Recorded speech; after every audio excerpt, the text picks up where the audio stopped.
So let's work with the series. Okay, so this is a set of, it's a dictionary. Okay, we are passing on a set of key value pairs. Okay, this is S&P 500. Okay, I'm not sure whether you guys are familiar with what an S&P 500 index is. Okay, it's an index, it's a stock market index. Okay, so let me just briefly show you. Okay, so you go to finance.yahoo.com. Okay, and typically you will see it. Okay, this is S&P 500. Okay, so it's today it is at 3191. Okay, which is on December 19, 2019. Okay, it could be higher or lower tomorrow, but today it dropped. But it's a collection of, okay, let me close this thing. It's a collection of 500 largest companies in this country. Okay, so it's sort of it is sort of a barometer of how the economy is doing. Okay, not a perfect barometer, but it actually is a collection of 500 companies whose values are reported on the stock exchange. Okay, so whenever you get a chance, okay, so you will be able to, whenever you have some savings to invest. Okay, and let's say you have a 401k at work. I'm not sure how many of you are familiar with what a 401k is, but let's say you have a 401k at work. You might be able to see an option where you get to invest in a fund which takes your money and puts it in S&P 500. You might have a line item and a selection of choices where you will see S&P 500 as one of the options to invest your money in.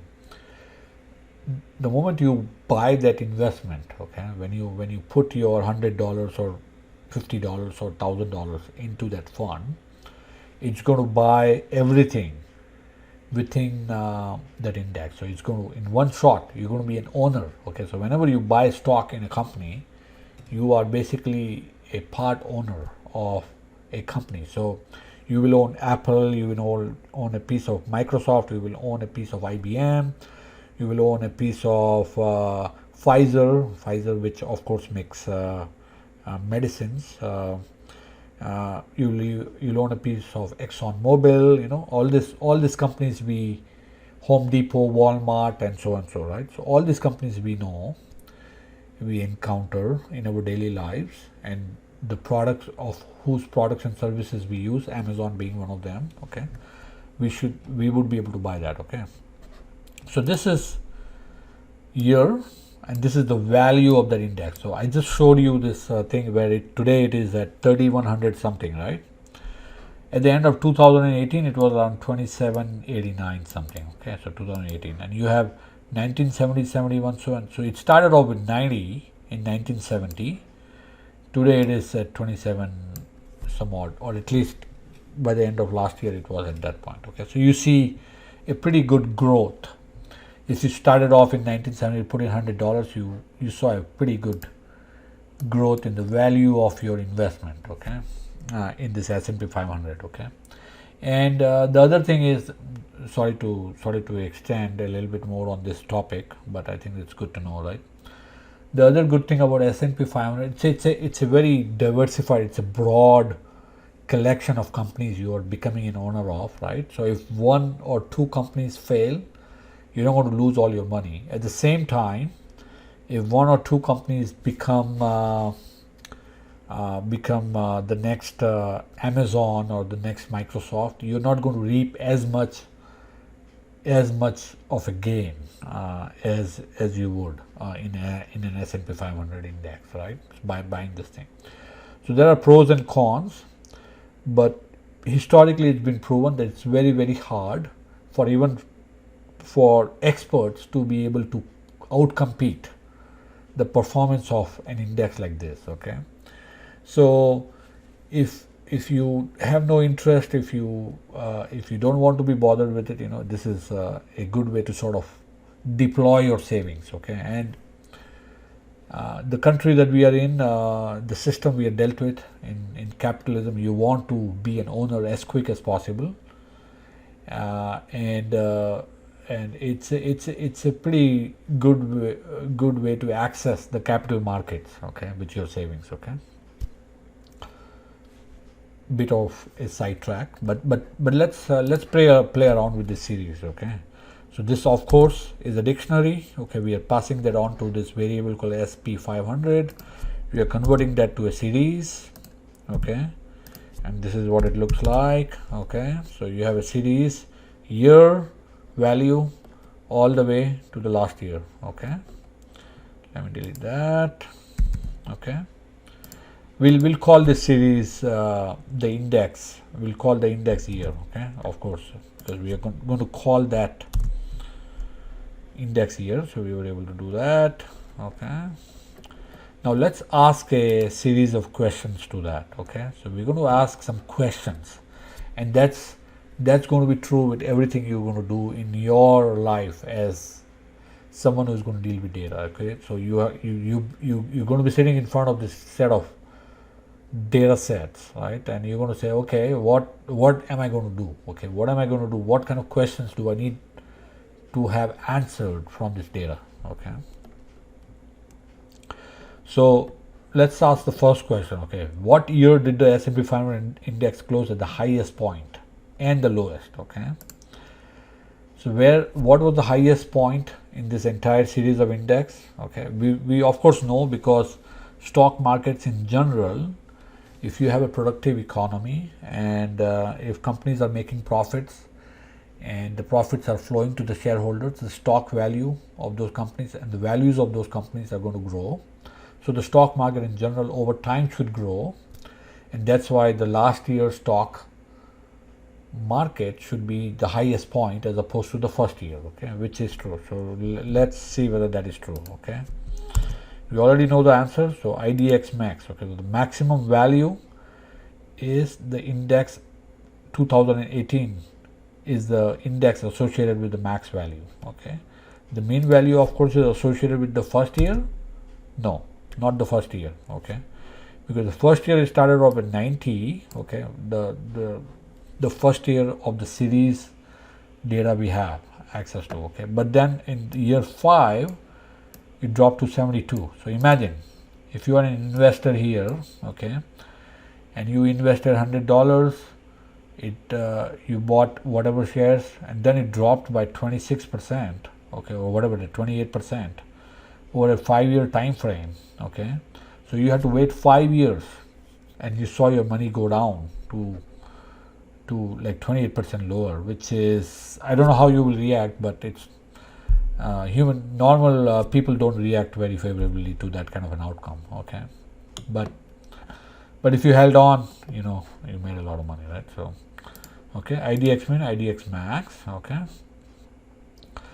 give me the top 5 years with the highest close. Okay, report both the years and the price. So you want to report the index as well as the value. Okay, so you can use that n largest 5. Okay, so it's going to give you 18, 17, 15, 16, 14. Okay, so highest close. Okay, this is the highest, then the next highest, then the next, and next.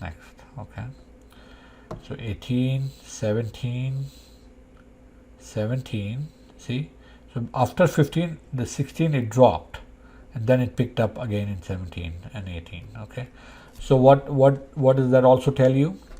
That from year to year there could be a lot of volatility. You look at here. Okay, so in 2002 it was okay.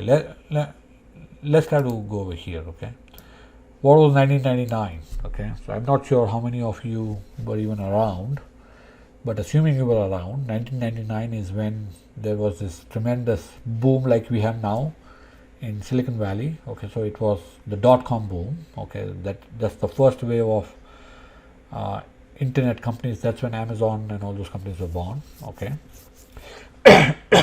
dot-com boom, but along with Amazon there were a lot of other companies which were born which didn't do as well. Okay, so it continued in 2000 then the index dropped, the bubble burst, kept on dropping, and then it started to recover. Okay, recovered,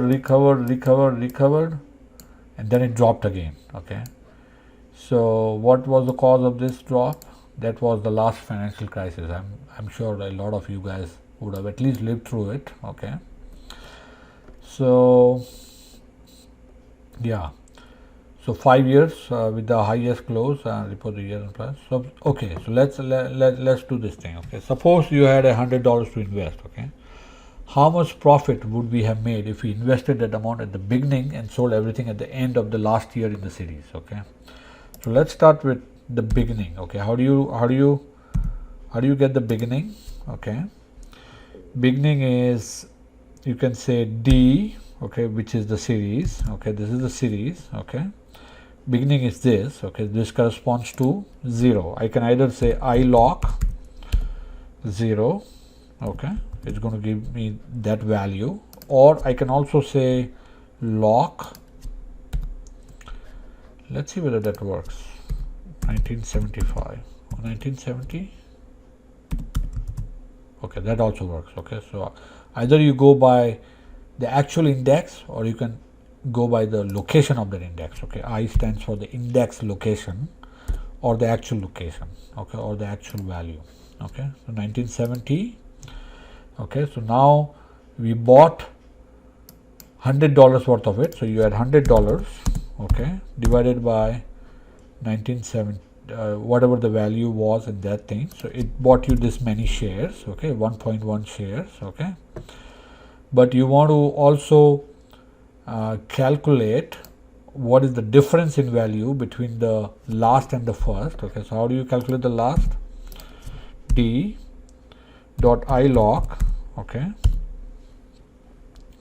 let's do length of the series D. Okay, so which is what you're going to pass. Okay, but length, okay, what is the length of D? Okay, length of D is the number of years we have data for, which is 49 years of data. Okay, so you start with 1970, end of 2018, it's 49 years. Okay, so length is D, but if we pass this 49, this 49 starts with 1, 2, but as you know, with zero based indexing, you have to do one less, right, to actually get the last value. Okay, and I think once you play around with that, you will know what I'm saying. Okay, so now you get the last value. Okay, DI log, which is 2789.8. You got the last value, you got the first value. Okay, first value, so last value minus first value. Okay, okay. And then you multiply that by the number of shares you bought. Okay, so you bought this many shares, right? Okay, is that true? 100 D log 0, D log minus 100. Yep. So your $100 became almost $3,000. Okay, over this time frame. Okay. So that's so I just went through how to go systematically finding those values and doing math on that. Okay, and that's what you will have to do over and over again. Okay, let's look at this thing. Okay, what would have been the best timing to go long? Go long means buy and hold on until the next decline. Okay, in other words, what years X and Y would have maximized our profit, assuming that we bought in X and sold in Y. Okay, how much profit percent would we have made? Okay, so IDX max. Okay, what is the max? The max value associated, the index of that max value, okay, associated is 2018. The min is, I think, 1975. Okay. If you look at the series, the lowest value is 1975. Okay. Okay, so now you do max minus min, okay, divided by max, okay, which is so you're going to pass on this index. Okay, you're going to pass on this index to the series. It's going to extract that value. You're going to pass on this index to the series. It's going to give you that value. Okay, and you subtract that. Okay, so you're going to subtract this from this, which is what you're doing, and divided by the original investment. Okay, which is, or divided by the original value. This is going to give you the percentage gain. Okay, so you made 37 times your money. Okay, so basically 3700% gain. Okay, so that's a little bit of answering that question. Okay, so rest of the stuff, I think so. This sort of ends the series portion of what we wanted to talk about. There is a lot more to it. I think the more you work with data, the more you'll get a hang of how to sort of extract values, how to manipulate data, how to do calculations on data, and all those things. Okay. Next, we will move on to where the series will lead on to, which is data frames. Okay.